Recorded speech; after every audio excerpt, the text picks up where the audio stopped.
En esta ocasión nos acompaña Paco Durán. Él es sociólogo, investigador sobre la riqueza corporativa y cómo se mueven las grandes empresas y el poder privado, los privados, para hablar sobre el escándalo que se acaba de conocer a través de cientos de papeles, de documentos filtrados a la prensa, y ha sido un destape en más de 70 países al mismo tiempo, donde políticos, corporaciones esconden su dinero a través de empresas offshore en paraísos fiscales. Entonces vamos a hablar de este fenómeno mundial, este escándalo mundial que creo que constituye el escándalo más grande que hemos tenido en lo que concierne a lavado de dinero, a evasión fiscal. ¿Cómo estás, Paco? Muy bien, Carlos. Efectivamente, yo creo que este escándalo que le llaman Panama Papers, sí, es mucho más importante que los dos anteriores en materia de revelaciones, que fue el de Snowden e incluso el de Julian Assange, ¿no?, que inició esta tendencia de poner en las redes miles o millones de documentos, ¿no?, que salieron también hace poco. Y esto es porque por primera vez no son los gobiernos los que aparecen a la luz de este reflector, digamos, sino los ricos, los famosos, las grandes empresas. Claro, justamente ahí la primera pregunta sería, lo que nos trae estos Panama Papers, ¿cuál es el estado de la riqueza global? O sea, ¿dónde está la plata de los ricos en el mundo? Mira, de acuerdo al informe de Oxfam sobre la riqueza mundial, se ha calculado que el 1% de la riqueza mundial controla el 50% de la propiedad en todo el mundo. Entonces es un nivel de concentración de riqueza enorme. Es más, a partir de la crisis del 2008-2009, esta riqueza, en lugar de haber disminuido, se está concentrando más en este 1% superior. Lo interesante es que una buena parte de esta riqueza, aproximadamente 7.6 billones de dólares, está fuera de sus países de origen. Está circulando en el mercado internacional y una buena parte de ella se concentra en los llamados paraísos fiscales. Y decir ahí que esos lugares son opacos, digamos, poco transparentes, y además tienen unas tasas impositivas casi de cero o muy cercanas a cero. Por lo tanto, sirven para esconder y para no pagar impuestos, básicamente, ¿no? Parte de esta planificación tributaria de la que solamente pueden gozar o acceden los ricos, porque una persona a pie, un trabajador o un padre de familia difícilmente puede acceder a este tipo de mecanismos, no solamente para las grandes empresas. ¿Y qué es Mossack Fonseca? ¿De qué se trata? Mossack Fonseca es una firma de abogados que también hace una serie de servicios financieros y comerciales, que se instala en Panamá luego de que en los años 70 se crea el Centro Financiero Internacional, con gran facilidad para abrir bancos. Hay cientos de bancos en el barrio financiero de Panamá, no sé si has estado ahí. Sí, hay parece Miami, claro. Hay decenas de compañías que se encargan de asesorar a clientes para usar las cuentas cifradas, para abrir lo que llaman compañías offshore, que básicamente sirven para ocultar la riqueza. Ahora, efectivamente, lo que se ha filtrado es de este estudio, precisamente de este Mossack Fonseca, que hacía todos estos trámites, donde se ha descubierto pues artistas, deportistas, políticos y grandes corporaciones. Incluso tiene aquí sede de Mossack Fonseca, desde hace unos años tiene una oficina en San Isidro. Pero lo que se dice aquí, justamente el mensaje es, y las disculpas, uno de ellos, Gastón Acurio, o sea, decir, no, esto es legal, yo me he ganado toda mi platita honradamente y está ahí porque así se hace, así opera todo el mundo, para facilitar los negocios afuera, y no seamos ingenuos. Estos mecanismos se hacen para no pagar impuestos o para pagar impuestos menores. Claro, si Gastón Acurio va a pagar o va a comprar un yate, un barco, tiene que comprarlo y tenerlo aquí como un inmueble y pagar impuestos por él, pero no, termina comprando un yate en Panamá, pero no compra el yate, sino compra una empresa offshore, ¿no? Que es dueña del yate. Que es dueña del yate, y ahí de alguna manera hay un esquema de planificación tributaria por la cual no pagaría impuestos, o pagaría menos de los impuestos que se deben en el Perú, y con eso hay menos plata para educación, para salud y tal, ¿no? Entonces, la disculpa de todos los políticos es que esto es legal, pero el propio presidente Obama ha salido a decir: el problema es que esto no debería ser legal, debería ser erradicado, ¿no? Entonces, ¿qué opinas? ¿Qué tiene de malo esto? ¿Cómo tú lo ves? Mira, puede ser legal, pero está ciertamente separado de la ética. Y te pongo el siguiente caso. Si tú has hecho dinero legítimamente en el Perú, ¿para qué lo sacas afuera? ¿Cuál es tu intención de abrir una compañía offshore en Panamá, de tener una cuenta cifrada en las Islas Bermudas y usar otros tipos de recomendaciones que firmas como Mossack Fonseca te ofrece? Tienes que ocultar ¿qué? ¿Quién es dueño de tu riqueza? ¿Cuánta riqueza tienes? Y tienes que meterla en estas cuentas offshore para que circule en estos 43 paraísos fiscales que existen en el mundo, porque de esa manera le pierdes el rastro. Incluso investigadores internacionales de Estados Unidos o los países desarrollados, Suiza por ejemplo, les es muy difícil saber qué pasó con los fondos que van circulando en estas distintas organizaciones, cuentas que se alojan, digamos, en los paraísos fiscales. Ahora bien, hay que tener en cuenta que eso es legal suponiendo que el origen del dinero es legal y suponiendo que están pagando impuestos, porque ciertamente la defraudación, la elusión y la evasión tributaria está penada y está sancionada.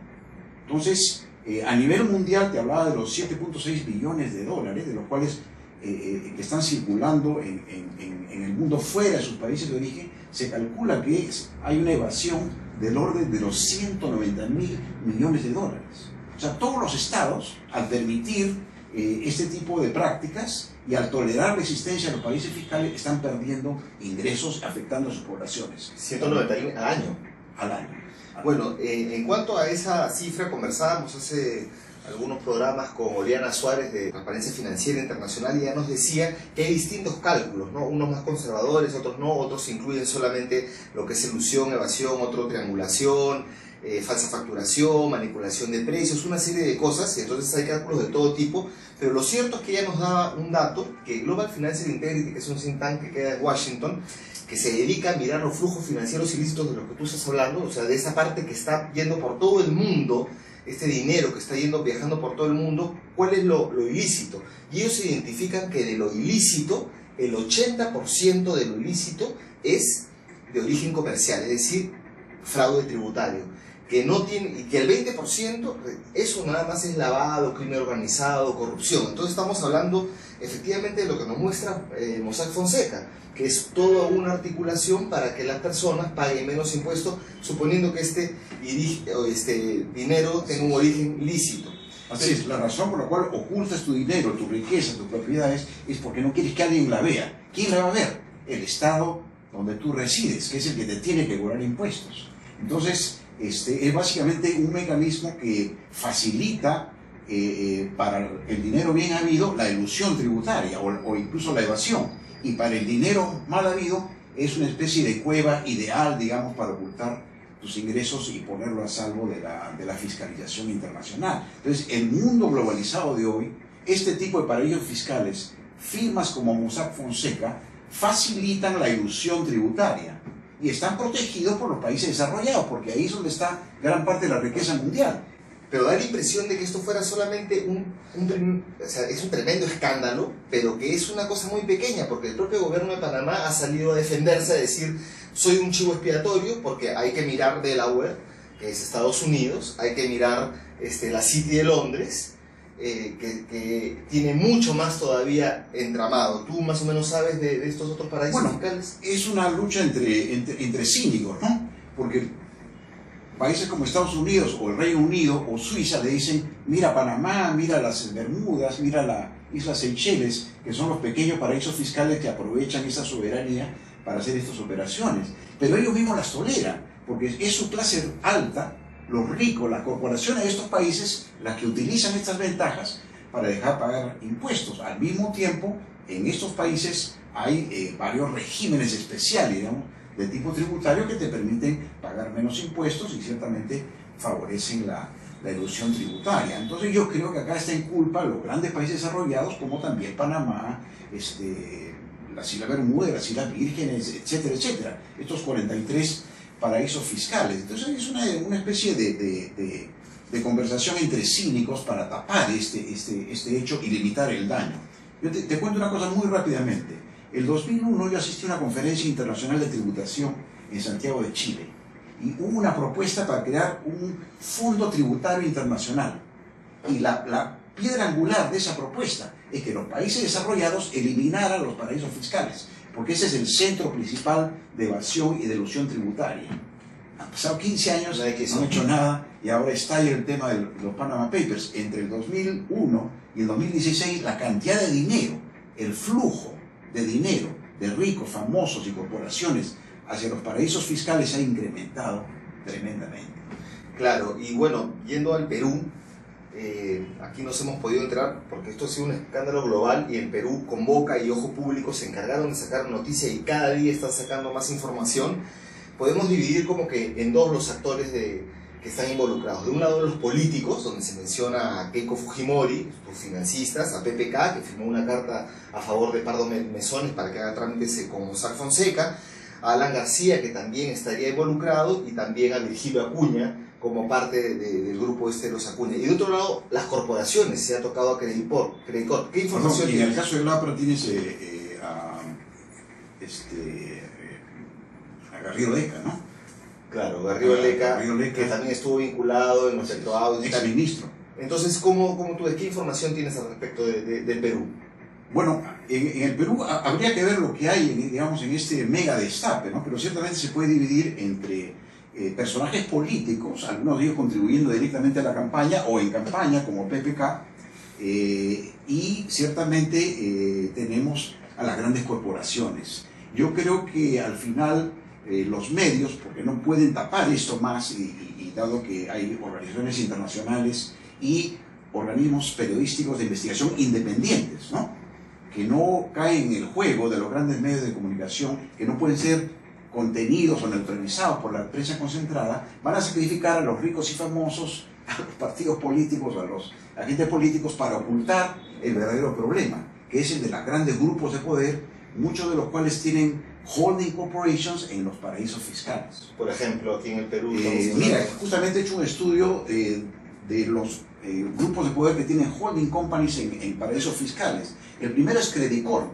El Banco de Crédito del Perú. Claro, dueño del Banco de Crédito, que tiene un holding en las Bermudas. El segundo es Rodríguez Pastor, que tiene Intercorp Perú registrado en las Bahamas. Pero que también Rodríguez Pastor es Interbank. Rodríguez Pastor es Interbank. Intercorp es el holding company de este conglomerado, ¿no es cierto? También tiene como parte de sus accionistas una compañía panameña, de tal manera que la riqueza es oculta, digamos, ¿no? Yo a veces he dudado si este es un grupo peruano, porque nunca he podido ver una lista de accionistas. Detrás hay solo un holding company, y creo que ni siquiera la Superintendencia de Banques y Seguros sabe al día de hoy quién es dueño de Intercorp, ¿no? Después tienes el caso muy interesante del grupo Camposol de Dyer, que tiene Holdings Company en la isla de Chipre.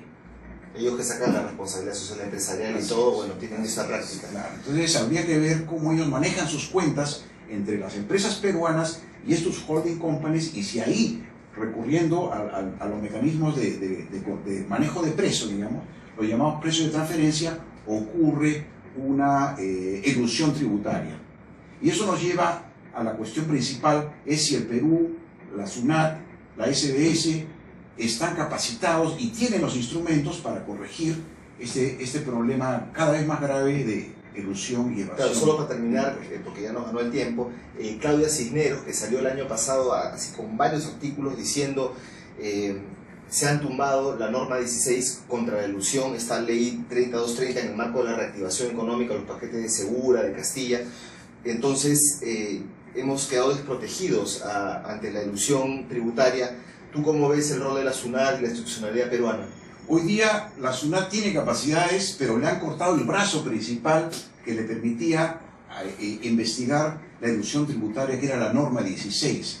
La ley 3230, por presión empresarial, particularmente la CONFIEP, suspendió la aplicación de esta norma durante 3 años. Por lo tanto, por ley, la SUNAT no puede recurrir a ese instrumento para investigar, por ejemplo, los precios de transferencia, que es una forma bastante común digamos, de sobrevaluación o subvaluación de precios entre empresas, que facilitan la elusión tributaria. Entonces, si algo tiene que hacer el próximo gobierno, si tuviera un mínimo de dignidad y quizás incentivado por lo que este escándalo revela, es restituir a la SUNAT esta capacidad. Es decir, ese artículo de la ley 30/30 tiene que ser derogado. Bien, bueno, muchas gracias, Paco. Hemos visto rápidamente lo que han sido los Panama Papers, lo hemos entendido, y también algunas formas de solución y su impacto que tiene en el Perú. Miles de millones de soles deben estar saliendo del Perú por este tema, que alcanzaría para financiar los créditos a los microempresarios y una serie de brechas que hay en el Perú, y esperemos que se recupere todo este dinero. Muchas gracias. Con nosotros será hasta otra oportunidad. No se olvide de revisar la página web otramirada.p, donde encontrarán esta entrevista, otras más y mucha más información. Muchas gracias.